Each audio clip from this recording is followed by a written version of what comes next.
Well, thank you for staying with us. Time now for us to get into the news review, and we host Dr. Kwame Asah-Asante. Before I introduce him, before I usher him into the show, let me just let you know that this segment is always brought to you by Endpoint Homeopathic Clinic. And as always, they're offering, if you're a man, prostate screening for free. If you're a woman, fertility screening for free. Here's where you can locate them. Here in Accra, they're at Spintex opposite the Shell signboard. In Kumasi, Kronomwabwe here behind the Angel Educational Complex. There's Takra de Anaji State, Tema Community 22, Techiman Hanswa, and Esiama Enzema. Their call lines 0244 867 068 or 0274 234 321. Endpoint Homeopathic Clinic, the end to chronic disease. And they are helping us kickstart the news review. Let me now bring in Dr. Kwame Asah-Asante. He's a political scientist. He also is director of the Center for European Studies at the University of Ghana. Doc, good morning to you. It appears we'll have to reconnect with Dr. Kwame Asah-Asante, the feed just leaving us, but there are a few issues I wanted to talk about this morning in the course of the news review. One of them has to do with utilities. And I don't know about you, but electricity supply has been erratic over the last week or two. Yes, we've seen the statements from the VRA, among others. Yes, Samuel Dubik Mahama, the managing director of ECG, has said there's no doomsaw, but what is our reality? The power supply has been very erratic over the last few days. He has said that the debt owed WAPCO will be settled by close of week. Let's see how things pan out. We're talking about $12 million thereabouts. In the interim, people still continue to sleep in darkness, have their gadgets, malfunction on the back of the switches or fluctuation as far as electricity is concerned. The other day, just about 2 or so days ago, Monday, yes, to be specific, the lights went off in my area, my neighborhood, about 7 times. 7 times. What does that do to your gadgets? The other bit I want to talk about as well, even as we moan about electricity supply and how erratic it is, there is also water supply. I've not had water flowing through my tap for a week, 1 week, and we don't know what is going on. We don't know what is happening. It's just, so imagine, power supply not stable, electricity, water supply non-existent. Quite the scenario. How swell, just fantastic, yeah? And the final thing, now that I know that Dr. Kwame Asah-Asante is back, so I've been complaining about power supply and how erratic it is. Water supply, for a week, I've had no water flowing through my tap. And there's also the creation of 25 new constituencies. The Electoral Commission has come out to say, no, that is not what we're going to do. There was a lot of noise being made, a lot of spontaneous reaction, people saying, wait, what's this about? Are there any attempts to do anything? But they say they're only going to create the one constituency to correct that anomaly that we faced in the last election. Do you have any reflections on these matters and anything else you'd like to add, Doc, before we move forward? Yeah, I am happy that they've clarified the issue that they are going to, bring out only one constituency to deal with the problem we had the last time. I hope and prayer that they do it and do it very fast so that the people who were not able to vote in that election for that particular constituency, they will be able to also have their day in the election. It's a good thing, and I support the EC to establish that so that at the end of the day, nobody will be disenfranchised. All right, then. Let's proceed into the papers and the Daily Graphic this morning. Defining moment for MPP on Saturday. That story is on page 16. There's also Sam Jonah, Lord's government for lithium mine agreements. Of course, we know the role he's played in our extractive sector, specifically gold with Ashanti Gold or Anglo Gold Ashanti before. Then there's also country's youth make future bright. German Chancellor says so. He's been in town. And 2023-2024 SHS academic calendar out. First year students to report December 4. And I've always had concerns with all of these. The calendar, the academic calendar was so stable back in the day. Now you don't even know what is what. There is the daily graphic on the back page. Rainstorm kills 5 at Bedu and Fiaho. Community appeals for relief items. AME Zion Church goes to its aid. I'll actually start from there. Now, residents of Fiaho and its surrounding communities in the Anglonga district in the Volta region have called on the government to send relief items to the area to assuage their suffering following the flood that has submerged all communities in the area. The over 500 residents have had their situation worsened by rising water in the Keta Lagoon, which is also fed by flood waters from the spillage of the Akosombo Dam. And some of those areas mentioned there, the road from Kome Junction, Henui, Alakble, Atito, Kome, Deta, Koji to Fiaho have all been taken over by these floods. Churches, schools, and the chief's palace have all been engulfed with residents marooned in their flooded homes. And linking it to the other story, also involving the rain in this instance, a rainstorm that hit Bedu, a farming community in the Tyne district in the Bono region last Monday afternoon, has claimed 5 lives. 5 lives. In addition, more than 20 people, including children who were injured, are currently battling for their lives at the Tyne District and the Wenchi Methodist hospitals. The deceased, who are yet to be named, are said to be between the ages of 17 and 29. The victims were spectators at the Bedu RC school park during a football competition organized by the Bedu Traditional Council as part of activities marking the Fojo annual Yam Festival, dubbed Bomtuo. The incident was said to have happened at about 3:30 p.m. during the inter-electoral area football competition. Our condolences to their families and to all of us, losing 5 young people, vibrant ones like this. Any reactions, Doc? Yeah, I think, Ben, it's unfortunate that a match which is supposed to bring honor, glory, and then joy to the people has turned out to be something like this because of a heavy downpour. Our condolences to the bereaved family. We hope and pray that this thing will not occur again. But whatever that needs to be done, I believe that the authorities have taken political notice of it, to work at it, and then restore hope to the people anytime it rains. Let's look at also Fiawo story.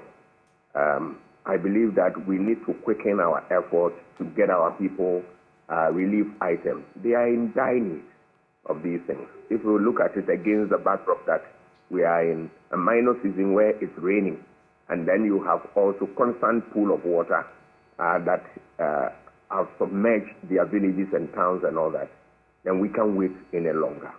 It brings us to mind. It brings to mind the need for this country to be able to build a fund to deal with these things, so that yes, much as people will want to contribute to support the needy, the vulnerable in such distress situations, the state will also, when such a fund exists, will be able to jump into the situation and then rescue people, support people in no time before others coming. So I think we must look at that direction if we want to have an lasting solution to some of such problems. Let's get into other stories now. And country's youth make future bright. German Chancellor Olaf Scholz has described Ghanaian youth, especially those in tertiary institutions, as fascinating with ideas and innovations capable of driving the country towards the path of development. Quoting him, he says, "I can tell you with such youth, you don't have to worry about the future of your country. It was really very impressive. I have no doubt that the next generation has what it takes to continue that path of development and innovation for your country," he said, speaking, of course, to the president. Earlier, Chancellor Scholz had visited and interacted with students of Ashesi University in the Eastern region. He indicated that he had a discussion on the students' perspective for the future, and these discussions, quoting him, with these young and bright students had been impressive. He noted that innovations were the holding block of the future of Ghana and Germany, which were, quote, also the cornerstone of our relations. So that's to do with Olaf Scholz and his visit to Ghana. There's that story on page 9 as well, but let me look at these stories and then I'll get to that one on page 9. Defining moment for NPP on Saturday. That's story on page 16. Delegates of the governing New Patriotic Party go to the polls on Saturday to elect a flag bearer in a defining moment for the party towards the 2024 general election. And of course, we know the candidates, Dr. Mahamudu Bawumia, Kennedy Ejapong, Dr. Owusu Efriakoto, Francis Adainimo, all in the fray. From 10, it was whittled down to 5, and one decided not to proceed. Now there are 4 left. And in the politics segment of the paper, page 17, former President Mahama's search for a second term. There's a bit of an opinion piece there. The quotes there today from Samuel Taylor Coleridge, English poet and philosopher. A people are free in proportion as they form their own opinions. A people are free in proportion as, or if you like, to the extent that they form their own opinions. And finally, on page 9, this is where I'll wrap so you come back in. Biden signs order on AI safeguard days ahead of summit, and Gaza surgeons operate in corridors as hospitals fill. Now, when Gaza's Indonesian hospital received a sudden influx of patients badly injured by Israeli bombing yesterday, medics set up an operating room in a corridor because the main surgical theaters were full, they said. Juggling dwindling supplies of medicine, power cuts, and air or artillery strikes that shake hospital buildings, surgeons in Gaza work through the night trying to save a constant stream of patients. Quoting one of them, "We take it an hour at a time because we don't know when we will be receiving patients. Several times we've had to set up surgical spaces in the corridors and even sometimes in the hospital waiting areas," said Dr. Mohammed Al-Run. He was speaking soon after a bombardment damaged the Indonesian hospital near the front line where Israel's military is pushing into the tiny, crowded Palestinian enclave and with fuel supply for its generators about to run out, according to doctors. I like looking at both sides of this coin. The devastation caused the Israelis, some of whose families are still mourning, hostages that have been taken. I read a story yesterday about 2 Tanzanians who were there, learning more about agriculture, who have been hostages. But then the other side of the coin as well, the Palestinians and the constant bombardment. It's a humanitarian crisis, and the blood is the same. Whether you cut a Palestinian or you cut an Israeli, it's still red blood that will ooze out. Your take, Doc? Yes, I think it's unfortunate. What we are witnessing in Gaza is an ugly spectacle, and nothing more, nothing else. Innocent people are being killed by the day, and destruction of property, lives, and the rest of them. Very difficult. I watched DW TV this dawn, and the story is nothing but a sad one. We hope and pray that there will be ceasefire, and that also Palestinians will also breathe a sigh of relief. It's unfortunate too that the Israelis have also lost people and all that. That situation, we need, the world should be able to find lasting solutions to it so that it dies off. But its recurrence doesn't help anybody. I'm also in support of the German ambassador's observation that the youth that we have in this country are the future of this country. Yes, there's no doubt about that. But we cannot sit down and fold our arms without doing anything if we have just the human resource. We need to build their capacity. We need to train them, and we need to direct them, equip them with entrepreneurial skills so that they can fit into the world of work out there. These are things we need to do, and we must do it without paying lip service to it. This means that we need to put in a lot of resources to be able to train these people and get the best out of them for this country. Then the defining moment of the MPP. Yes, it is the defining moment. My caution to the party is that election is not a do or die affair. It is a way that we express ourselves in a way that we want to, so as to elect our leaders. So we believe that people will proceed with this type of mindset and go there just to go and elect who they think has what it takes to lead the party for 2024 election. This means that we don't want to see any incident in the election. Invectives should not be part of the program. Let us listen to what ideas and issue-driven discussions is what we are looking forward to. And then we want equal playing field for all contestants, so that at the end of the day, whoever will lose the election will accept defeat and abide by the rules of the game by congratulating the winner and the rest of them. We have heard a lot about their campaign and all that, and I think its discussion is for another day. But my quick take on all that I've seen is that all is not well, because virtually, if you listen to some of the contestants, especially Kennedy Pong and all that, he's saying virtually a lot of things that we don't want to hear about a democracy, where issue of money is used to induce people. Material resources are given to induce people. Inducement is key in there. Issue of corruption manifesting itself clearly. And these are things, the evils that undermine a true democracy. We expect the anti-corruption agencies and all that to be alive to this situation and see how best we can deal with this. Because when these things take better part of any party machinery, I'm afraid you are not having a democracy, but you are having something else. Let us remember that we have fought very hard to build this democracy. So any effort at undermining it, you and I must rise up to the occasion and fight it. Just a quick one on the back of, you reminded me of what I had said initially about the Electoral Commission ahead of the next election. Would you then be surprised, though the EC, like I mentioned at the start, has come out to debunk the claim that new constituencies are going to be created, but would you be surprised on the back of the rumors we've heard and the backlash?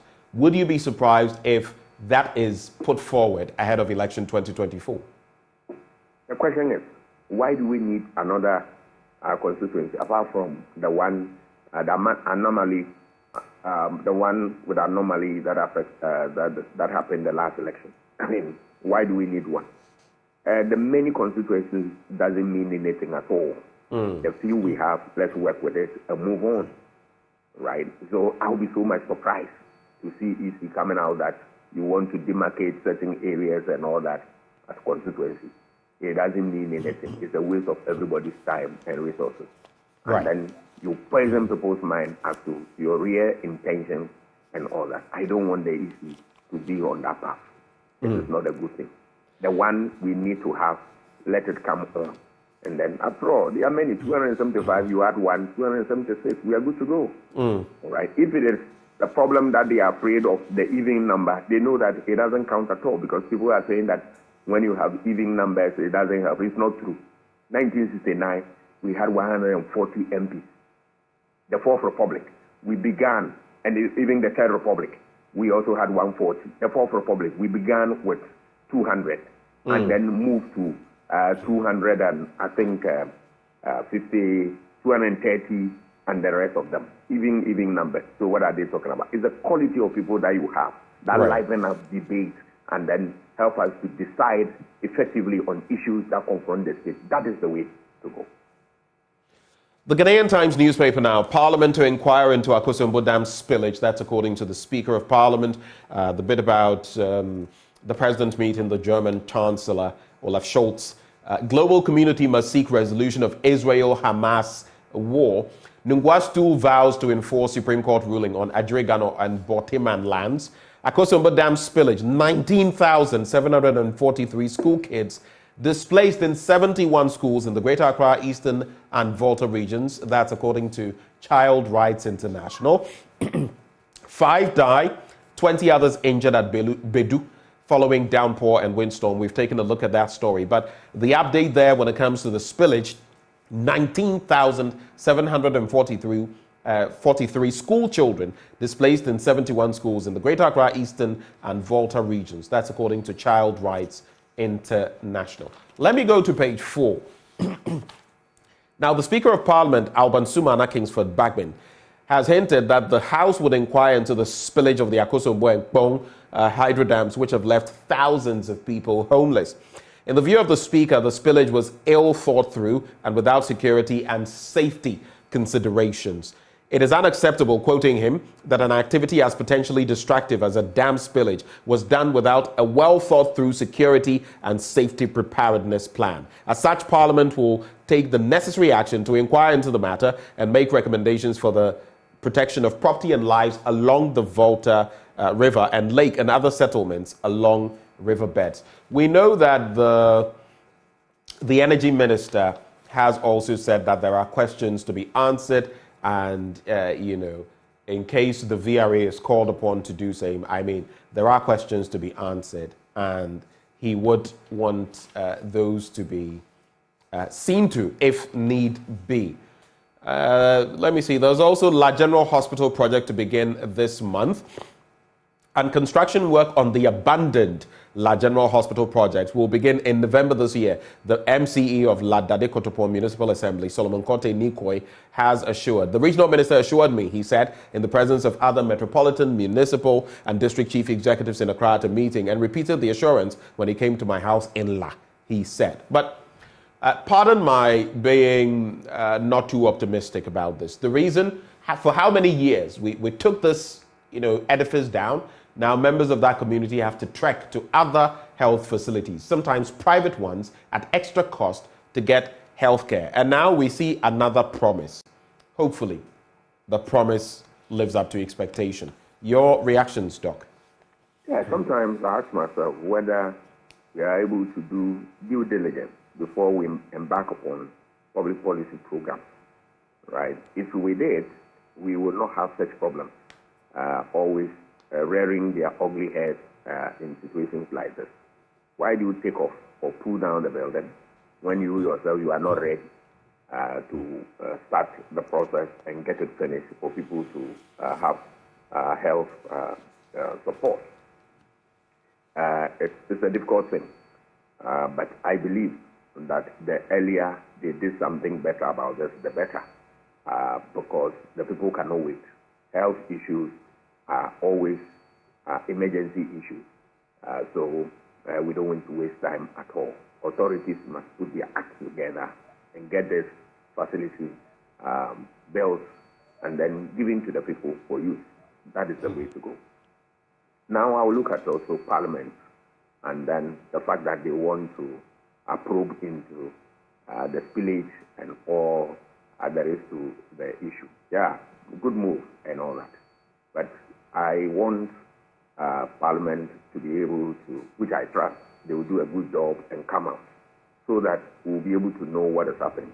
But if you put your ears on the ground, the professionals there will also tell you a lot of things that government have also not been able to do, and that has also undermined all that they are doing or their efforts. The issue of the Pualugu Dam, for instance, is a critical one.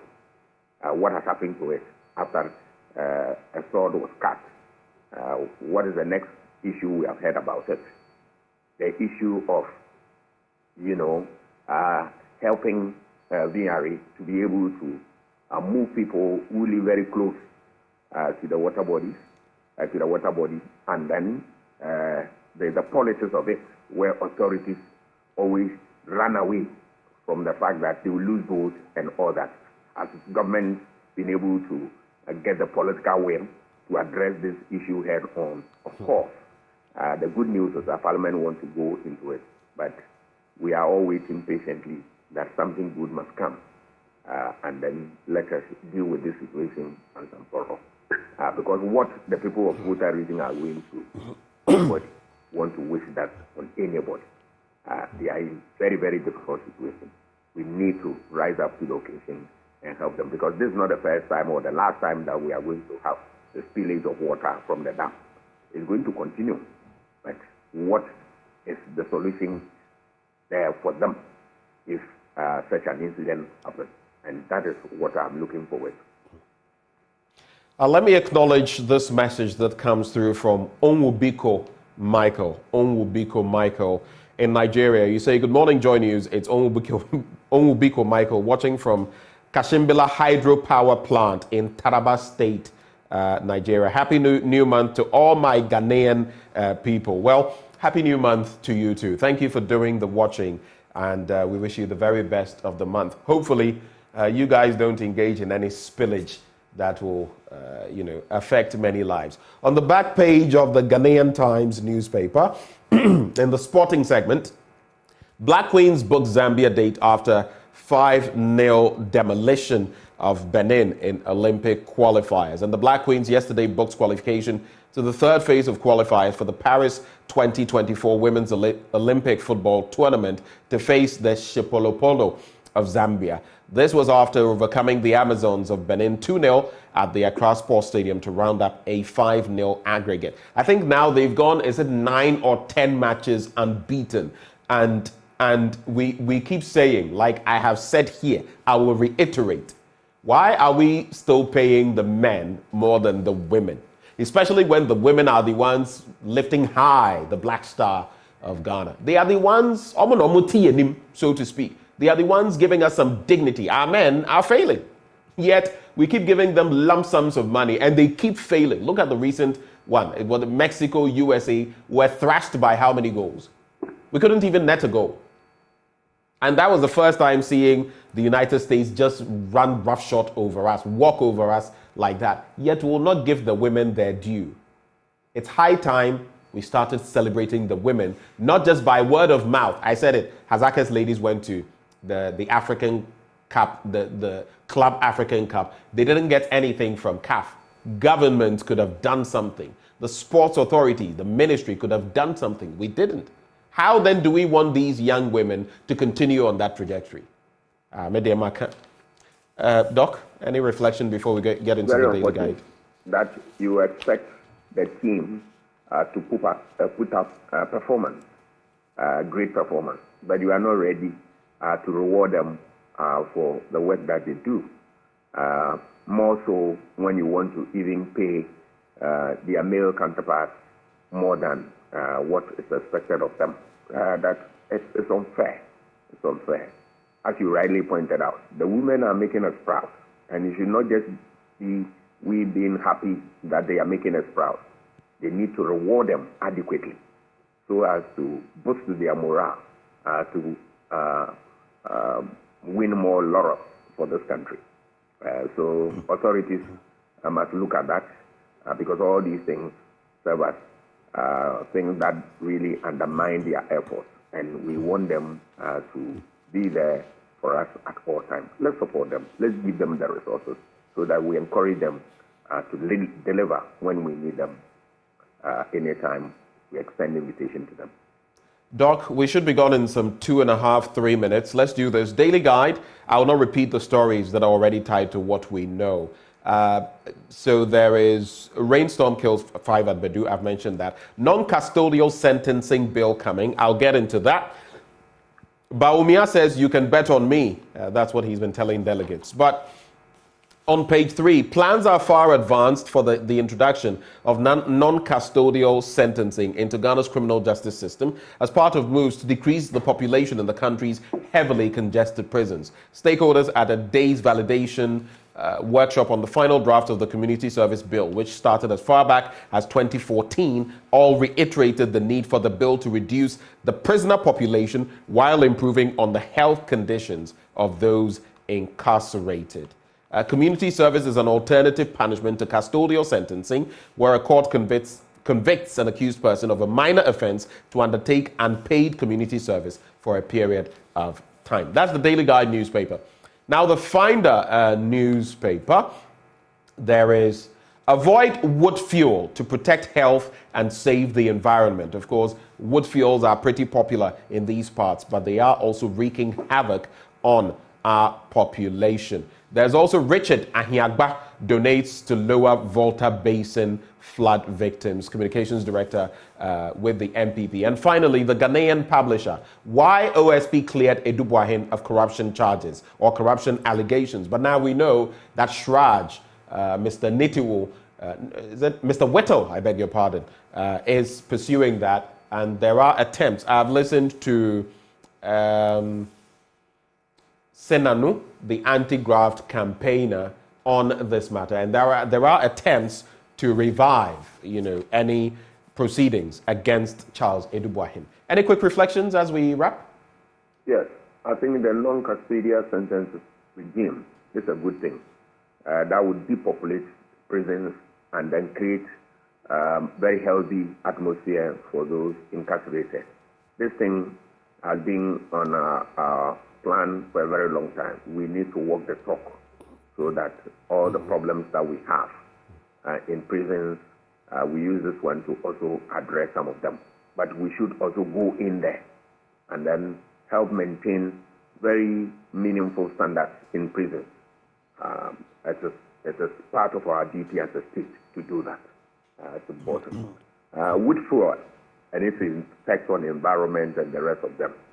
We know it too well, but we have not had the courage to be able to, support our people in this direction. So we continue to depend on wood for fuel and all that. That really tells the future relative to the forest that we have and the rest of them. The environment has been, degraded every now and then, and we need to fix this. Remember that now all manner of health issues are coming out from the environment, so we need to up our game in this direction. Right. If we really want to help our society stay healthy at all times. All right. Thank you very much, Doc, for joining the conversation this morning. As always, we're grateful for your time. We wish you the best of the day, sir. All right. I see Ajwa Diawa. I'm just going to do this. Important message, but you also say there, Evans Mensah, please help me ask these questions. Some of you confuse our voices and you think we're one and the same. We're not. Anyway. Ajwa Diawa says, let me veer off from politics a little. The issue of SHS1 students spending 2 months in school instead of 4 bothers me as a parent. Why did the minister adopt the vocabulary or the word semester? Does a semester imply 2 months? If they stay in for December, at least it will be close to 3 months. But 2 months to learn 4-month topics, that's how she puts it, is unheard of. Please help me draw the minister's attention to that. And she adds, the disheartening thing is that these Form 1 students are coming to stay home from December to March 2024. What kind of education is that? That's what Ajwa Diawa sends through. Well, that's how we cap off the news review this morning. A very happy birthday to Na Ajele Doku. Today is another milestone that you mark. We celebrate you. Fantastic person. Keep being you and keep being sweet. We love you and we wish you the very best in life. And interestingly, you're kickstarting the month for us, Na Ajele Doku. Happy birthday to you. To cap off the news, of course, I would have to remind you that Endpoint Homeopathic Clinic is offering you prostate screening for free, fertility screening if you're a woman for free. Here's where you can locate them. Here in the crowd, Spintex opposite the Shell signboard, Kumasi Chronomwabwe here behind the Angel Educational Complex, Takrady Anaji State, Tema Community 22, Techiman Hanswa, and Asiama and Zima. Their call lines 0244 867 068 or 0274 234 321. Endpoint Homeopathic Clinic, the end to chronic disease. But it's just the start of sports. Up next.